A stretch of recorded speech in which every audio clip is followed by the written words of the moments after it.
Welcome to today's trade recap, whereby I lost about 283 USD, I believe. So, for this one, it wasn't on me. I followed my trading plan to the T. I didn't break any rules, but then it just didn't work out for this day, right? So I'm gonna go ahead into the chart and show you what I was looking for, what I got, and why I took the trade. So let's head over in there without wasting any time. So sit back and relax, it's gonna be fine. So both indexes on the 4-hour time frame were bearish, but then on the 1-hour time frame they were still bullish, right? We were about to break structure to the downside, meaning turning bearish on the 1 hour, but then we were still bullish. So coming into the day, I noticed that okay, we swapped London's low during pre-market session, right? And then on Nasdaq and also on ES.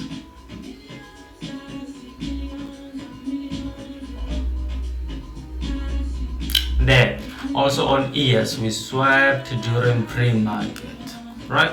We swapped London's low. So what was I? Wait, is this? This is 1420. Okay, so London's low is down here, right?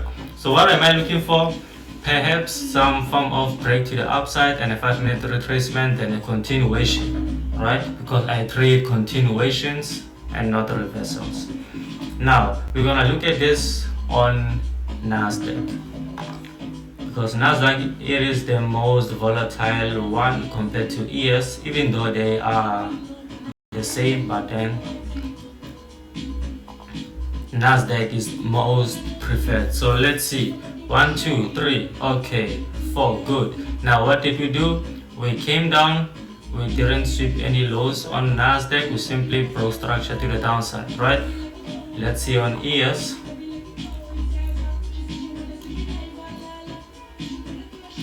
On ES we did. So we swept pre-market's low, we swept this hourly low here, we also swept London's low. Now this is a strong liquidity sweep, right?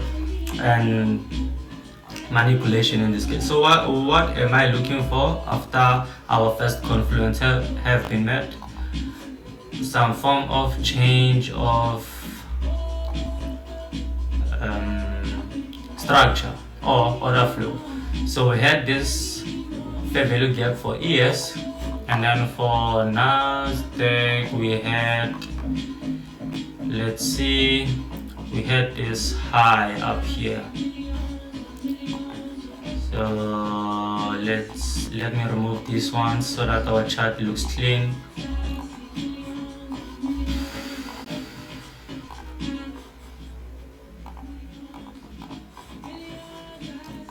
And then so we broke structure up, right? So what are we waiting for? Some form of retracement. We're still on Nasdaq. Again, Nasdaq is leading to the upside because we can clearly see that it didn't come and sweep this low here, whereas ES did just that, right? So we're gonna have to look at Nasdaq going, since it is the one leading up. So let's see. Boom. Now what do we have? So we broke structure up there. We have a fair value gap that we can retrace into, right? And now remember on ES we were waiting for confirmation on whether we were about to invest that fair value gap or not. So there we go. So we did invest this fair value gap, and what are we waiting for? Some form of retracement, right? So again on Nasdaq, because it is the leading index, so we can go over to M1, right? At this point our retracement will only, if we move down from where we are, we only gonna retrace if we invest this fair value gap down here, right? Or we break structure to the downside down here. So let's see how it went.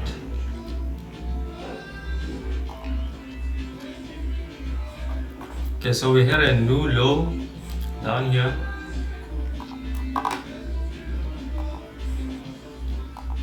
So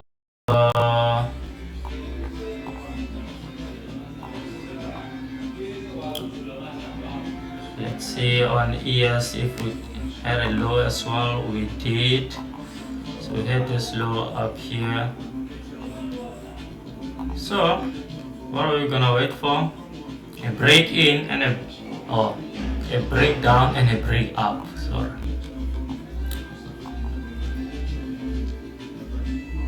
There. So we broke structure in, right? And then now what do we have? A fair value gap up here, right? And then let's see if we have the same on ES or not. Same happened. So we also had a fair value gap up here.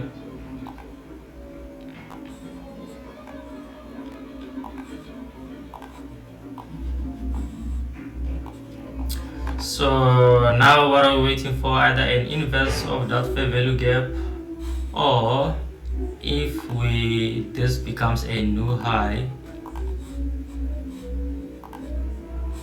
No. So if this becomes a new high, then we're gonna wait for a break at this high, right? So let's see if we're gonna invest it now or we. Okay, this is ES by the way. Okay, so there we go. So we formed a new high up there. Now we're not gonna wait for price to invest that fair value gap there. We're simply gonna wait for a break up on that high. So let's see on Nasdaq if we had the same thing. Yes, we did. And on Nasdaq, fortunately, we already broke structure up. But then are we gonna take trades now? No. Even though Nasdaq, because Nasdaq it is the most leading index to the upside, so we're gonna have to wait for ES to break structure up also, right? So if it does, then we're gonna take trades on Nasdaq. Let's see there. So we broke structure up on ES as well. So what are we gonna do? Execute.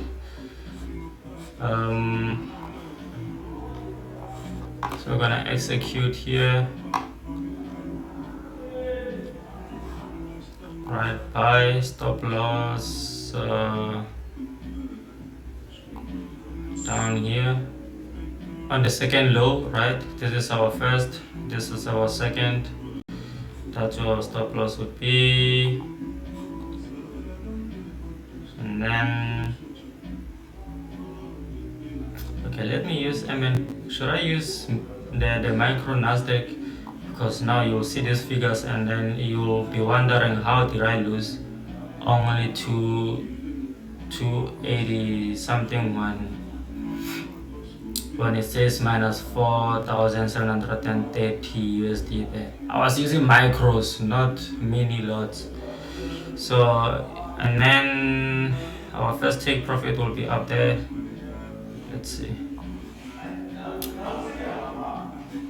So first take profit was up here, right? And then my second take profit was it's not there. So this was gonna be my second take. My first take profit was previous day high, alright, or New York's highs. Then my second take profit was that over there, that high there. Then I also targeted this high, that high there, yes. However, let's see what went down. Right, so all of our confluences were met: liquidity sweep, breakout structure, and some form of 5-minute retracement, right? Then we scale to M1, a breakdown into the retrace, the continuation confluence. In this case it was fair value gaps and a break up, right, out of the confluence, confirming that the retracement is complete. So I took the trade there, and then this is what happened instead.